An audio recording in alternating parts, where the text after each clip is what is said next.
Est-ce que vous pouvez nous parler de votre parcours, peut-être que ça intéresse le public ce soir? D'accord. C'est la première fois que je parle de mon art devant le public. Si je suis intéressée, quand je suis commencé à intéresser à l'art, à dessin, des choses comme ça, c'était quand j'étais petite, ça m'a rien dit du tout. Je trouvais que le dessin, ça ne m'attirait pas. Mais seulement à l'âge de 7-8 ans, j'étais dans la campagne à Taïwan, et à l'école, tout à coup, il y avait une projection d'un film reportage. Et je me suis dit, vous savez, maintenant, on n'a pas, à l'époque, on n'avait pas de, c'est pas GPS, smartphone, tout ça. Hein. Quand il y a un cinéma dans l'école, c'est la fête. Donc, il fallait absolument voir. Et c'était un film sur un artiste japonais sur un bout de papier de riz, tout blanc. Je me suis dit, bon, ça va m'ennuyer, qu'est-ce qu'il va faire? Et avec juste quelques traits, en 3-5 secondes, il a fait un héron. On dirait que cet héron allait s'envoler du papier. Et je me suis dit, ah, ça, c'est un super métier. Alors, donc, j'ai tout, depuis ce reportage, j'ai commencé à aimer à dessiner. Voilà, c'est le début.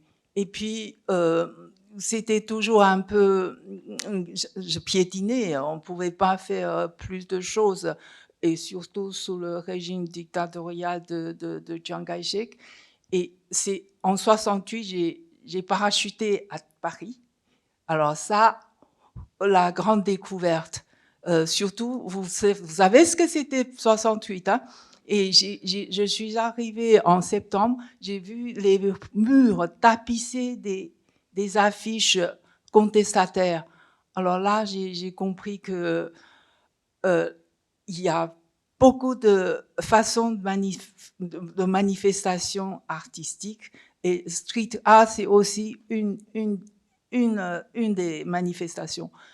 Alors, à partir de là, j'ai commencé à aimer toutes les autres. C'est une porte ouverte pour moi pour découvrir l'art surréaliste. C'était très à la mode à l'époque. Hein. Maintenant, c'est un peu démodé, mais à l'époque, c'était vraiment encore très, très au vent.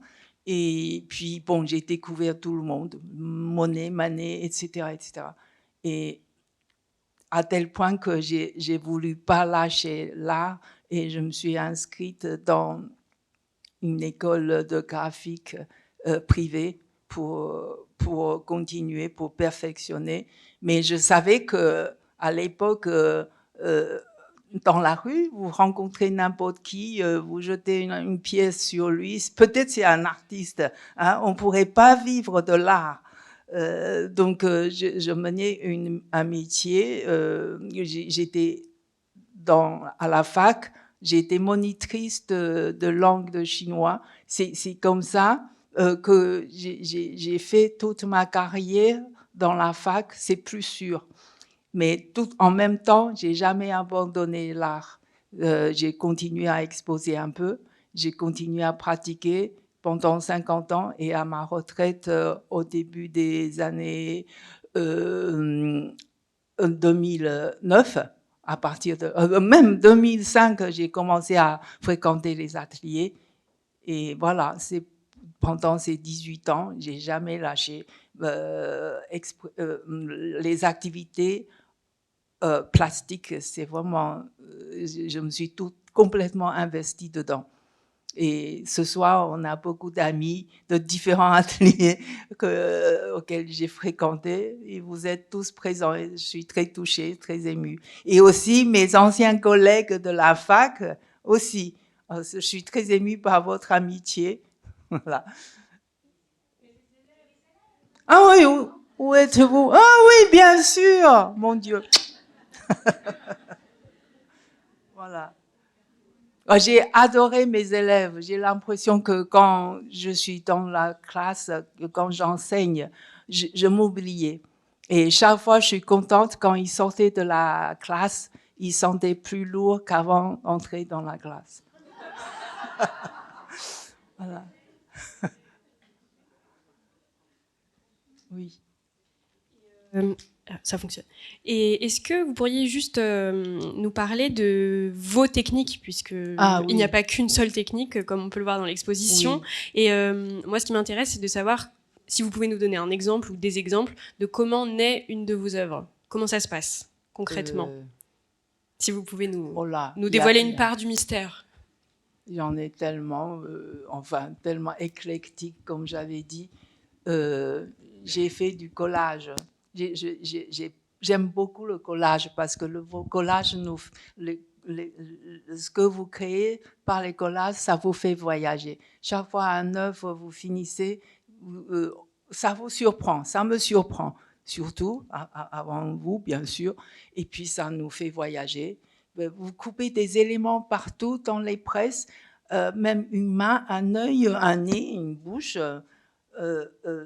Après, vous faites la salade sur un bout de papier et vous prenez un bout de paysage. Ça peut être quelque chose de très surprenant.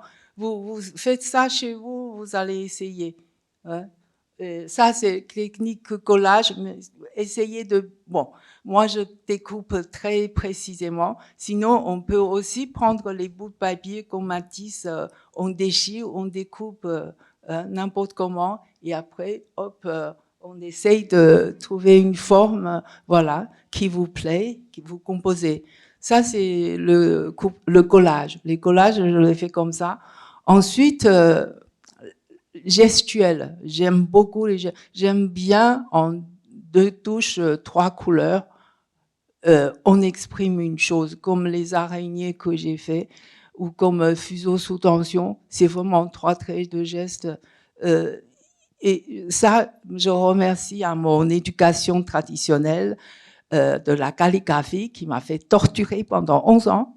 Depuis l'âge de 7 ans, je crois les Japonais aussi, hein, à l'âge de 7 ans, on commence à rendre toutes les semaines, vacances d'été et d'hiver compris, toutes les semaines 2 pages de grande écriture en calligraphie et 2 pages de petite écriture en calligraphie.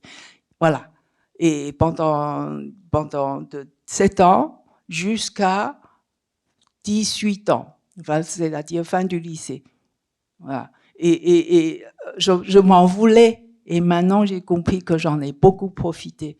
Et souvent, quand je veux exprimer quelque chose de simple, sobre, concis, mais qui englobe tout, ça, c'est grâce à cette éducation-là, de la calligraphie.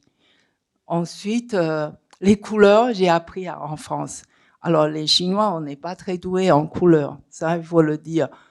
La peinture chinoise, on sent que c'est pas si précis que ça. C'est pas. Je me souviens quand je suis venue en France au début, déjà premier jour de la fenêtre de mon hôtel, c'était un petit hôtel hein, de 3 étages. Je regardais dans la rue, j'ai vu déjà les gens ont des cheveux de différentes couleurs. Et après, dans la rue, les gens ont les yeux de différentes couleurs.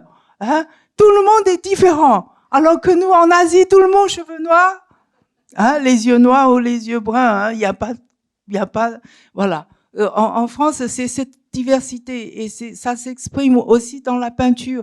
Il y a Monet, Manet, etc. Les couleurs, c'est vraiment, ça m'a vraiment beaucoup séduit et ça m'a beaucoup secoué aussi. Voilà. Je suis encore en train d'apprendre à bien maîtriser l'harmonie des couleurs. C'est pas mon fort. Et je crois que c'est à peu près tout. Oui. Mais oui, encore une chose. Comme vous voyez, quand vous êtes entré, vous croyez qu'il y avait 5, 6, 7 artistes qui exposent. Justement, je n'ai pas, je suis pas centrée sur un seul style. Comme j'évolue tout le temps, donc le style, ça évolue aussi. Vous pouvez trouver 5, 6, 7 personnes en une seule personne. Voilà.